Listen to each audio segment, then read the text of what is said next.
Hello everyone, welcome to my YouTube channel. আজকের ভিডিওতে আমরা ক্লাস 11 সেকেন্ড সেমিস্টারের অন্তর্গত মায়া অ্যাঞ্জেলিওর লেখা স্টিল আই রাইজ কবিতাটির লাইন বাই লাইন অ্যানালিসিস করব। মায়া অ্যাঞ্জেলিও 1928 সালের 4 এপ্রিল আমেরিকার মিসৌরি প্রদেশের সেন্ট লুইয়ে মার্গুরাইট অ্যানি জনসন নামে জন্মগ্রহণ করেন। অ্যাঞ্জেলিওর মায়া নামটি রেখেছিল তার বড় ভাই। শৈশব জীবন থেকেই তাকে প্রচণ্ড সংগ্রামের সম্মুখীন হতে হয়। তার বাবা ছিলেন পেশায় নৌবাহিনীর একজন বাবুর্চি এবং তার মা একটি নৈশ ক্লাবে গান গাইতেন। মায়া অ্যাঞ্জেলিও যখন খুব ছোট ছিলেন তখন তার বাবা মায়ের মধ্যে ডিভোর্স হয়ে যায়। যখন তার বয়স মাত্র 8 বছর তখন তার জীবনে এক ভয়াবহ বিপর্যয় নেমে আসে। তার মায়ের বাল্যবন্ধু ফ্রিম্যান কর্তৃক তিনি ধর্ষিত হন। অ্যাঞ্জেলিও এই কথাটি তার ভাইকে খুলে বলেন। তার ভাই পরিবারের বাকি সদস্যদেরকে বলেন। ফ্রিম্যান দোষী সাব্যস্ত হলেও মাত্র একদিন জেল খাটার পরেই তিনি বাইরে বেরিয়ে আসেন। তাই তার পরিবারের সদস্যরা বাধ্য হয়েই আইন নিজের হাতে তুলে নিয়েছিলেন। জেল থেকে মুক্তি পাওয়ার 4 দিন পরেই কোনো এক অজানা আততায়ীর হাতে ফ্রিম্যান নিহত হন। অনেকে মনে করেন মায়া অ্যাঞ্জেলিওর কাকা ফ্রিম্যানকে হত্যা করেছিল। এই ঘটনায় মায়া অ্যাঞ্জেলিও এতটাই মানসিক আঘাত পেয়েছিল যে প্রায় 4 বছর তিনি কারোর সঙ্গে কোনো কথা বলেননি। তার জগৎটা হয়ে গিয়েছিল নিঃশব্দের। এই ঘটনার জন্য তিনি নিজেকেই দায়ী মনে করতেন। অ্যাঞ্জেলিও তার যুগান্তকারী আত্মজীবনী I know why the caged bird sings বইটিতে স্পষ্টভাবে উল্লেখ করে গিয়েছেন যে ফ্রিম্যানের মৃত্যুর জন্য তিনি নিজেকেই দায়ী মনে করতেন। তিনি ভেবেছিলেন যদি ওই ঘটনার কথা তিনি কাউকে না বলতেন তাহলে হয়তো ফ্রিম্যানকে এভাবে জীবন হারাতে হতো না।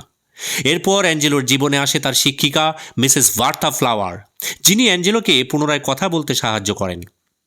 পরবর্তীকালে মায়া অ্যাঞ্জেলিও তার সাহসী এবং শক্তিশালী লেখনীর মাধ্যমে অর্থনৈতিক, জাতিগত এবং যৌন নিপীড়নের মতো বিষয়গুলিকে তুলে ধরেছেন এবং বহু মানুষের কাছে তিনি অনুপ্রেরণার উৎস হয়ে উঠেছিলেন। আমাদের বর্তমান কবিতা স্টিল আই রাইজ প্রথম প্রকাশিত হয়েছিল 1978 সালে তার কবিতা সংকলন অ্যান্ড স্টিল আই রাইজে। এটি একটি অনুপ্রেরণামূলক কবিতা যা অন্যায়, অত্যাচার এবং প্রতিকূলতার বিরুদ্ধে লড়াই করে আবার উঠে দাঁড়ানোর কথা বলে। কবিতার মধ্যে আমরা একজন কৃষ্ণাঙ্গ মহিলার প্রতিবাদী কণ্ঠস্বর শুনতে পাই। আমেরিকাতে সেই সময় শ্বেতাঙ্গ অর্থাৎ সাদা বর্ণের মানুষেরা কৃষ্ণাঙ্গ অর্থাৎ কালো বর্ণের মানুষদের উপরে অকথ্য অত্যাচার করত। আফ্রিকা থেকে কৃষ্ণাঙ্গ মানুষদেরকে নিয়ে এসে আমেরিকার বাজারে কৃতদাস হিসেবে বিক্রি করে দেওয়া হতো। তারপর এক সময় কৃতদাস প্রথা যদিও বন্ধ হয়ে যায়, তবুও শ্বেতাঙ্গ মানুষেরা কখনোই কৃষ্ণাঙ্গ মানুষদের সমান অধিকার দিতে রাজি ছিল না। এই প্রেক্ষাপটেই মায়া অ্যাঞ্জেলিও স্টিল আই রাইজ কবিতাটি রচনা করেছিলেন। কবিতার মধ্যে ইউ বলতে শ্বেতাঙ্গ মানুষদের কথা বলা হয়েছে এবং আই বলতে কৃষ্ণাঙ্গ মানুষদের কথা বলা হয়েছে। কবিতার প্রতিটি লাইনে মায়া অ্যাঞ্জেলিও বুঝিয়ে দিয়েছেন যে তার হোয়াইট অপ্রেসার্স অর্থাৎ সাদা চামড়ার অত্যাচারী মানুষেরা যতই তার উপরে অত্যাচার করুক না কেন, তবুও তিনি একেবারেই ভেঙে পড়বেন না, তিনি উঠে দাঁড়াবেন। তাহলে চলো শুরু করা যাক আজকের কবিতার line by line analysis. You may write me down in history, তুমি হয়তো ইতিহাসের পাতায় আমাকে লিখে রাখতে পারো।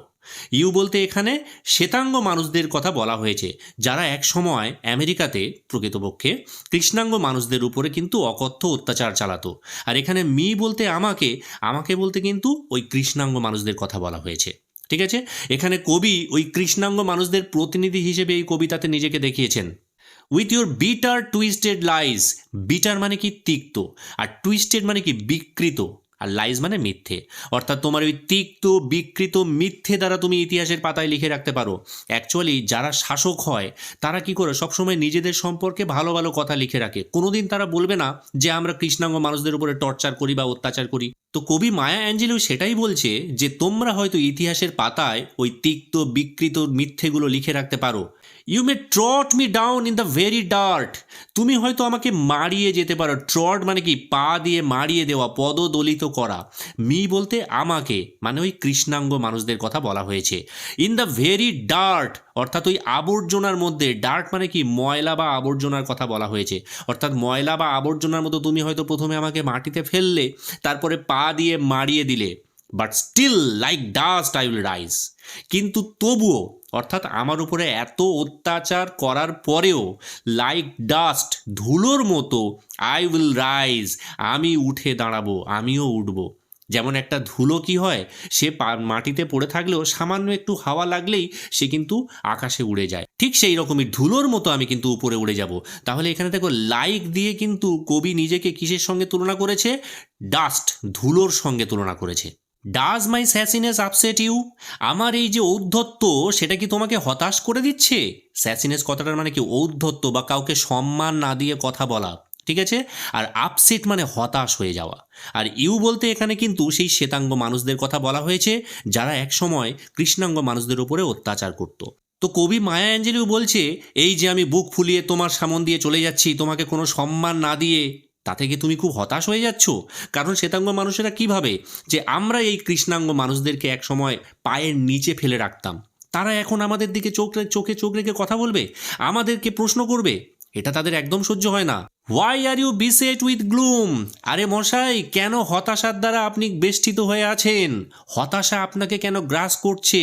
গ্লুম মানে কি? হতাশা। আর বিসেট মানে কি? বেষ্টিত করা বা আবদ্ধ হয়ে থাকা। অর্থাৎ হতাশার দ্বারা কেন আপনি আবদ্ধ হয়ে পড়ছেন আমার এই ঔদ্ধত্য দেখে? Cause I walk like I have got oil wells pumping in my living room. Cause কথাটার মানে কি? বিকজ। কারণ আই ওয়াক, আমি হাঁটি, লাইক মানে কি? মতো। অর্থাৎ আমার এই হাঁটাটাকে কিসের সঙ্গে আমি তুলনা করছি? I have got oil wells, যেন আমার বাড়িতে তেলের কুয়ো রয়েছে। অয়েল ওয়েলস মানে কি? তেলের কুয়ো, ঠিক আছে? Pumping in my living room, যেন আমি সেগুলোকে পাম্প করে করে তুলছি। আর তেলের কুয়োটা কোথায় আছে? আমার লিভিং রুমে, আমার বসার ঘরে, ঘরের মধ্যেই তেলের কুয়ো। প্রকৃতপক্ষে তেলের কুয়ো থাকার সঙ্গে কবির কি সম্পর্ক? তেলের কুয়ো থাকা মানে কি? প্রচুর টাকার মালিক সেই তেল বিক্রি করে।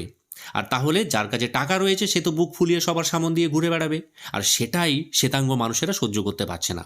কবির কিন্তু সত্যি সত্যি তেলের কুয়ো নেই বাড়িতে, এটা তিনি তুলনা করেছেন যে আমি এমনভাবে ঔদ্ধত্যের সাথে হেঁটে বেড়াই বা আপনাদেরকে সম্মান দিই না যেন দেখে মনে হচ্ছে আমার বাড়িতে তেলের কুয়ো রয়েছে এবং আমি প্রচুর টাকার মালিক।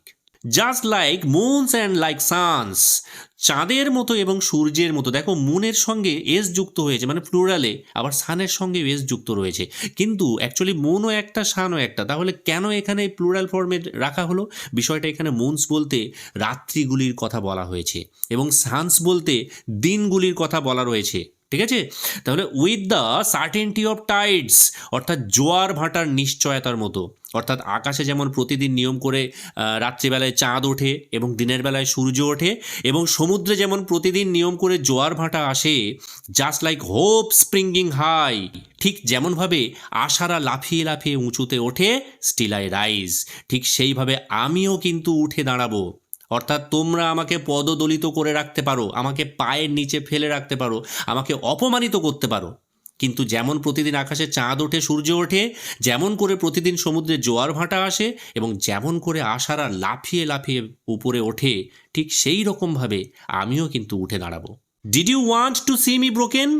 তোমরা কি চাইছো আমি ভেঙে পড়েছি, দুর্বল হয়ে পড়েছি, এই রকম অবস্থায় আমাকে দেখতে চাইছো? প্রশ্ন করছে কিন্তু কবি এখানটায় শ্বেতাঙ্গ মানুষদের উদ্দেশ্যে একটা প্রশ্ন ছুড়ে দিচ্ছে যে তোমরা আমাকে কীরকম দেখতে চাও? আমি ভেঙে পড়েছি, বাউড হেড অ্যান্ড লোয়ার্ড আইজ, আমি মাথা নিচু করে আছি তোমাদের সামনে, লোয়ার্ড আইজ চোখ নিচু করে কথা বলছি, এই রকমটা দেখতে চাও তো তোমরা? শোল্ডার্স ফলিং ডাউন লাইক টিয়ার ড্রপস, আমার কাঁধটা সামনের দিকে ঝুঁকে পড়েছে লাইক টিয়ার ড্রপস। দেখো লাইক দিয়ে কিন্তু এখানটায় আবার তুলনা করা হয়েছে কিসের সঙ্গে? টিয়ার ড্রপস, অর্থাৎ চোখের জলের মতো আমার কাঁধ দুটো সামনের দিকে নুয়ে পড়েছে। এই সমস্ত জিনিসগুলো কিসের ইঙ্গিত করছে? এগুলো কিন্তু অ্যাকচুয়ালি একজন মানুষ যখন তার মধ্যে কনফিডেন্সের অভাব হয় বা কোনো কেউ তাকে অত্যাচার করে বা কারোর প্রতি যখন আনুগত্য প্রকাশ করে, তখন কিন্তু এইরকম হয়, তার মাথাটা নিচু থাকবে, চোখ নিচু থাকবে, কাঁধ দুটো সামনের দিকে ঝুঁকে থাকবে। তো কবি সেই শ্বেতাঙ্গ অত্যাচারী মানুষদেরকে বলছে তোমরা কি আমাকে এই রকম দেখতে চাইছো? Weakened by my soulful cries, আমি দুর্বল হয়ে পড়েছি। উইক হচ্ছে অ্যাকচুয়ালি অ্যাডজেক্টিভ, আর উইকেন্ড কিন্তু ভার্ব, তার সঙ্গে ইডি যোগ করা হয়েছে, ঠিক আছে? তাহলে উইকেন্ড মানে আমি দুর্বল হয়ে পড়েছি, বাই মাই সোলফুল ক্রাইজ, আমার আবেগপূর্ণ কান্নার দ্বারা। সোলফুল মানে কি? আবেগপূর্ণ। ডাজ মাই হটিনেস অফেন্ড ইউ, আমার এই যে ঔদ্ধত্য, হটিনেস মানে কি? ঔদ্ধত্য, আর অফেন্ড মানে কি? রাগিয়ে দেওয়া বা কাউকে চটিয়ে দেওয়া। অর্থাৎ আমার এই ঔদ্ধত্য কি তোমাকে রাগিয়ে দিচ্ছে? তোমার খুব রাগ হচ্ছে, তাই না? Don't you take it awful hard, এটাকে ভয়ানক কঠিনভাবে নিও না। অফুল মানে কি ভয়ানক, আর হার্ড মানে কঠিন বা কঠোর।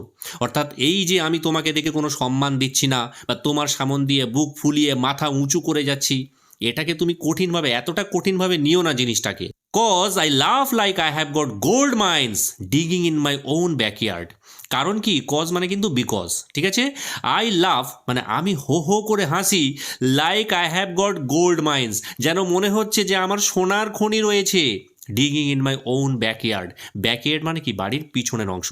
অর্থাৎ আমার বাড়ির পিছনের অংশতে মাটি খুঁড়ে আমি সেখানে সোনার খনি করেছি, ঠিক আছে। এবং সেই সোনার খনিতে আমি শ্বেতাঙ্গ মানুষদেরকে কাজে লাগিয়েছি, অর্থাৎ আমি মালকিন এবং শ্বেতাঙ্গরা আমার আন্ডারে কাজ করে। আর এটাতে কি তোমার কি খুব কষ্ট হচ্ছে?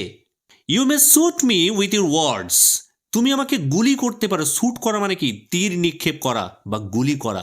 উইথ ইউর ওয়ার্ডস, তোমার শব্দ দিয়ে, অর্থাৎ কথা দিয়ে তুমি আমাকে বিদ্ধ করতে পারো। এখন তো আর আমেরিকাতে সেই আইনটা নেই যে তুমি আমাকে নিয়ে গিয়ে তোমার বাড়িতে কৃতদাস হিসেবে খাটাবে। তাই আইনের ভয়ে তুমি হয়তো আমার গায়ে হাত দিতে পারবে না, কিন্তু কি হবে, তুমি আমাকে তোমার কথা দ্বারা বিদ্ধ করতে পারো, তুমি আমাকে গালাগাল দিতে পারো, কটূক্তি করতে পারো। আর কাউকে দুঘা মারার থেকে সে আরও বেশি কষ্ট পাবে যখন তুমি তাকে কথার জালে বিদ্ধ করবে, ঠিক আছে। You may cut with your eyes, তুমি আমাকে তোমার চোখ দিয়ে ফালা ফালা করতে পারো, অর্থাৎ চোখ রাঙিয়ে কথা বলা, যেটা সেটাকে এখানে বলা হয়েছে। এখন তো আর তুমি আমাকে চাবুক মারতে পারবে না, তাই হয়তো চোখ রাঙিয়ে আমার দিকে কথা বলবে।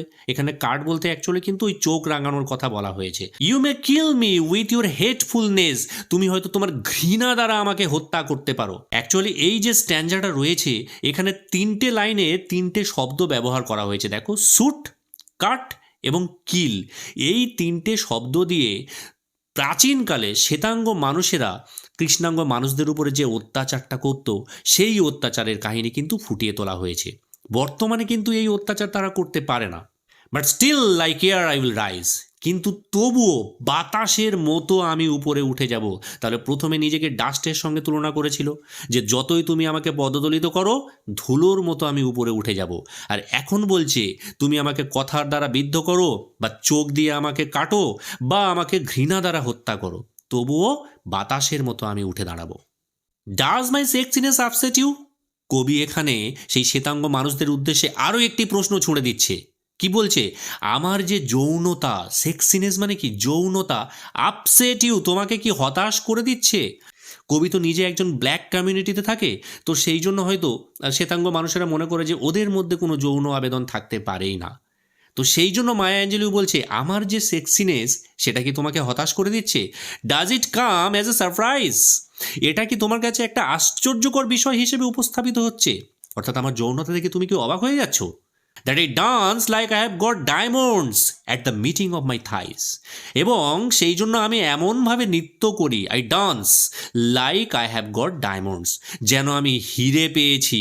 লাইক মানে কি, এখানে মতো, মানে এখানেও একটা সিমিলি ইউজ করা হয়েছে, ঠিক আছে। যেন আমি হিরে পেয়েছি at the meeting of my thighs, আমার দুই উরুর সন্ধিস্থলে, ঠিক আছে। থাইজ মানে কি উরু, অর্থাৎ এখানে ডায়মন্ড বলতে কবি কিন্তু নিজের প্রাইভেট পার্টকেই কিন্তু ইঙ্গিত করেছে, ঠিক আছে, সেক্স অর্গানকে। Out of the hearts of the history shame, অর্থাৎ ইতিহাসের সেই লজ্জার কুঁড়েঘর থেকে। হার্ট মানে কি কুঁড়েঘর, হিস্ট্রি সেম মানে ইতিহাসের লজ্জা। এখানে ইতিহাসের লজ্জা বলতে কোনটা? অর্থাৎ কৃষ্ণাঙ্গ মানুষদের যে অতীত ইতিহাস, ঠিক আছে, শ্বেতাঙ্গদের দ্বারা তারা যে নিপীড়িত হতো, শ্বেতাঙ্গরা তাদের যে অত্যাচার করত, সেই ইতিহাসের কুঁড়েঘর থেকে আই রাইজ, আমি উঠে আসি। আগে বলছিল কি আই উইল রাইজ, আর এবারে বলছে আই রাইজ, আমি উঠে আসি। Up from a past that's rooted in pain, অর্থাৎ আমি উঠে আসবো সেই অতীত থেকে। আপ মানে কি উঠে আসা, ফ্রম এ পাস্ট অর্থাৎ সেই অতীত থেকে আমি উঠে আসবো, দ্যাটস রুটেড ইন পেইন, যার শিকড়টা রয়েছে যন্ত্রণার মধ্যে। অর্থাৎ সেই অতীতটা কেমন ছিল? যন্ত্রণাদায়ক অতীত ছিল। কত অত্যাচার সেই কৃষ্ণাঙ্গ মানুষদের সহ্য করতে হয়েছে, শ্বেতাঙ্গদের বাড়িতে তাদেরকে বিনা পয়সায় কৃতদাস হিসেবে খাটতে হয়েছে। তো সেই অতীত থেকে আমি উঠে আসবো, আই রাইজ, আমি উঠে আসি। I M A black ocean leaping and wide, কবি নিজেকে এখানে ব্ল্যাক ওশানের সঙ্গে তুলনা করছে, এবং এটা কিন্তু কোনো লাইক বা অ্যাজ দিয়ে কিন্তু তুলনাটা করা হয়নি। তার মানে সরাসরি তুলনা হলে কি হয়? মেটাফোর। অর্থাৎ আমি একটি কালো সমুদ্র, নিজেকেই সমুদ্র মনে করছে, সমুদ্রের মতো বিশাল, লিপিং অ্যান্ড ওয়াইড, আমি লাফিয়ে বেড়াই এবং আমি অত্যন্ত বিস্তৃত। ওয়েলিং অ্যান্ড সোয়েলিং, ওয়েলিং মানেও কি ফুলে ফেপে ওঠা, আর সোয়েলিং মানেও কিন্তু ফুলে ফেপে ওঠা। I bear in the tide, আমি কিন্তু জোয়ারের ওই ঢেউটাকে সহ্য করতে পারি। অর্থাৎ এখানে টাইড বলতে সমস্ত রকমের বিপর্যয়কে বোঝানো হয়েছে। এত বিপর্যয় আমি সহ্য করতে পেরেছি, তো এ তো সামান্য কিছু নয়। তো সেই জন্যই বলছে I bear in the tide. সমুদ্র যেমন ঢেউকে সহ্য করে, আমিও ঠিক সেই রকম এই অপমানগুলোকে সহ্য করেই কিন্তু বড় হয়েছি এবং আমি উঠে দাঁড়িয়েছি। Leaving behind nights of terror and fear, এবং আমি পিছনে ফেলে এসেছি সেই কালো রাত্রি, আতঙ্ক এবং ভয়ের সেই রাত। টেরর মানে কি আতঙ্ক, আর ফিয়ার মানে ভয়। অর্থাৎ সেই রাতগুলো আমরা ভালো করে ঘুমাতেও পারতাম না, যে সময় শ্বেতাঙ্গ মানুষেরা হঠাৎ করে আমাদের বাড়িতে চলে আসতো রাতের অন্ধকারে এবং এসেই অত্যাচার শুরু করে দিত। তো সেই রাতের কথা আমি কি করে ভুলবো, কিন্তু সেই রাতগুলোকে কিন্তু আমি ফেলে এসেছি পিছনে। আই রাইজ, এবং আমি উঠে দাঁড়িয়েছি into a daybreak. Daybreak কথাটার মানে কি, ডে ব্রেক মানে কিন্তু ভোরবেলা। অনেকে এটা দিনের শেষ মনে করে, কিন্তু না, ডে ব্রেক মানে ভোরবেলা। দ্যাটস ওয়ান্ড্রাসলি ক্লিয়ার, যেটা আশ্চর্যজনকভাবে পরিষ্কার। অর্থাৎ এত অত্যাচারের রাত্রি অতিক্রান্ত হওয়ার পরে যে ভোরটা এসেছে, সেটা কিন্তু আশ্চর্যজনকভাবে পরিষ্কার ভোর, আমাদের সুসময় এসে গিয়েছে। আই রাইজ, আমি উঠে দাঁড়াই, bringing the gifts that my ancestors gave, এবং আমি সেই উপহারটা বহন করে চলেছি যেটা আমার পূর্বপুরুষেরা আমাকে দিয়েছে। অ্যানসেস্টরস কথাটার মানে কি, পূর্বপুরুষ। অর্থাৎ পূর্বপুরুষদের কাছ থেকে সে কী পেয়েছে, তাদের যে ঐতিহ্য, সেই ঐতিহ্যটাকে আমি বহন করে নিয়ে চলেছি। এটা আমাদের পূর্বপুরুষদের উপহার। I am the dream and the hope of the slave, আমি হলাম সেই স্বপ্ন এবং সেই আশা কৃতদাসদের। ঠিক আছে, যারাই কৃতদাস হিসেবে এক সময় কাজ করেছে, সেই সকল কৃতদাসদের স্বপ্ন এবং আশার আলো হলাম আমি। I rise, I rise, I rise, আমি উঠি, আমি উঠি, আমি উঠি। অত্যন্ত সুন্দর এই অনুপ্রেরণামূলক কবিতাটা এখানেই শেষ হলো। আজকের ক্লাসটি এখানেই শেষ হলো। খুব শীঘ্রই দেখা হচ্ছে নতুন কোনো ভিডিও নিয়ে। যদি ভিডিওটি ভালো লেগে থাকে তাহলে লাইক করে দিও এবং বন্ধুদের সাথে শেয়ার করে দিও। সেই সাথে আমার চ্যানেলে যদি নতুন ভিজিট করে থাকো তাহলে প্লিজ চ্যানেলটিকে সাবস্ক্রাইব করে দিও। ধন্যবাদ।